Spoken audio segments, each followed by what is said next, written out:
मोदी सरकार 3.0 का पहला पूर्ण बजट आ चुका है और ऐसे में इस बार केंद्र सरकार ने कई सारी बड़ी योजनाओं का भी ऐलान कर दिया है।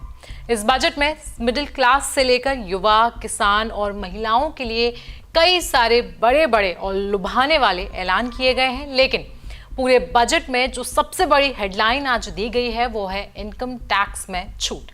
जी हाँ, सरकार ने 12 लाख तक की इनकम वालों को सबसे बड़ी राहत दी है। 12 लाख तक की इनकम वालों के लिए अब किसी भी प्रकार का टैक्स नहीं भरना होगा। जैसे ही वित्त मंत्री ने टैक्स को लेकर ये ऐलान किया, वैसे ही सत्ता पक्ष के सारे नेता टेबल पीटने लगे और पूरा सदन तालियों से गूंज उठा। तो आइए जानते हैं आखिरकार सरकार के इस ऐलान का मतलब क्या है और आखिरकार अब किन लोगों को टैक्स भरना होगा।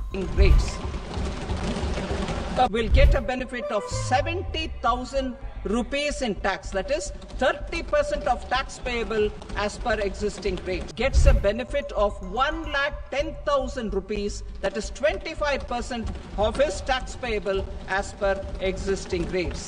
नमस्कार, मेरा नाम है आयुषी और आप देख रहे हैं जनसत्ता।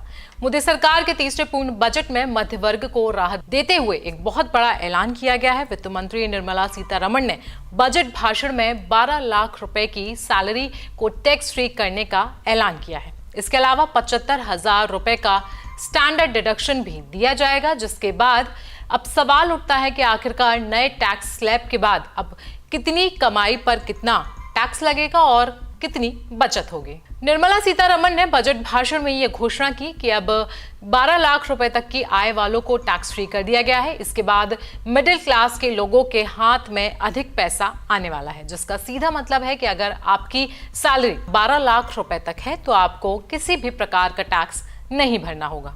अब एक बार हम जल्दी से पूरे टैक्स स्लैब में जो बदलाव हुए उन पर नजर डाल लेते हैं। अगर आपकी 12 लाख सैलरी है तो आपको किसी भी प्रकार का टैक्स नहीं देना होगा। 13 लाख से 16 लाख वालों के लिए 15% टैक्स, 16 लाख से 20 लाख वालों के लिए 20% टैक्स, वहीं 20 से 25 लाख वालों के लिए 25% टैक्स और 25 लाख से ऊपर की आय वालों के लिए 30% टैक्स रखा गया है। ऐसे में अब अगर बचत की बात की जाए तो नया टैक्स लगाने के बाद 18 लाख तक की कमाई पर सालाना 70,000 रुपए की बचत होगी, जबकि 12 लाख तक की कमाई पर 80,000 रुपए की बचत होगी। वहीं अगर देखा जाए तो 25 लाख रुपए की कमाई वालों को 1,10,000 रुपए बचत के तौर पर मिलेंगे। आपको मालूम होंगे बजट में पुरानी टैक्स व्यवस्था को लेकर कोई भी घोषणा नहीं की गई है कि इसका मतलब है कि वे टैक्स पेयर्स जो पुरानी व्यवस्था से इनकम टैक्स रिटर्न फाइल करना पसंद करते हैं उन्हें इस बजट में मायूसी के अलावा कुछ भी नहीं मिला।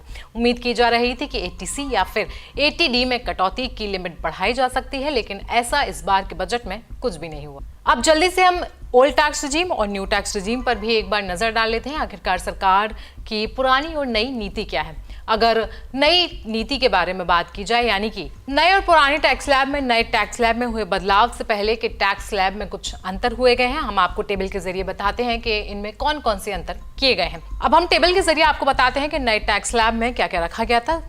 4 लाख वालों तक के लिए किसी भी प्रकार का टैक्स नहीं था। 4 से 8 लाख 5%, 8 से 10 लाख 10%, वहीं 12 से 16 लाख वालों के लिए 15%, 16 से 20 लाख वालों के लिए 20% और अगर बात की जाए तो 20 से 24 लाख वालों के लिए 25% और 24 लाख रुपए से ज्यादा की सैलरी वालों के लिए 30% टैक्स रखा गया था।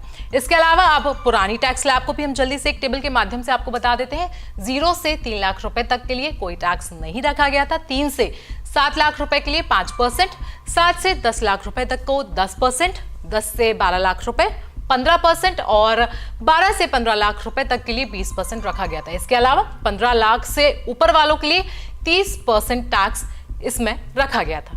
अब 12 लाख तक की सैलरी को टैक्स फ्री करके निर्मला सीतारमण ने जाहिर सी बात है कि मिडिल क्लास का और सैलरीड एम्प्लॉइज का दिल जीत लिया है। लेकिन इसके अलावा बजट में और कौन कौन से ऐलान किए गए हैं, साथ ही साथ कौन सी चीजें सस्ती हुई है, कौन सी चीजें महंगी हुई, इन सबको जानने के लिए आप हमारे YouTube चैनल पर जाएं और बजट से जुड़ी सारी अपडेट्स के लिए आप देखते रहें जनसत्ता।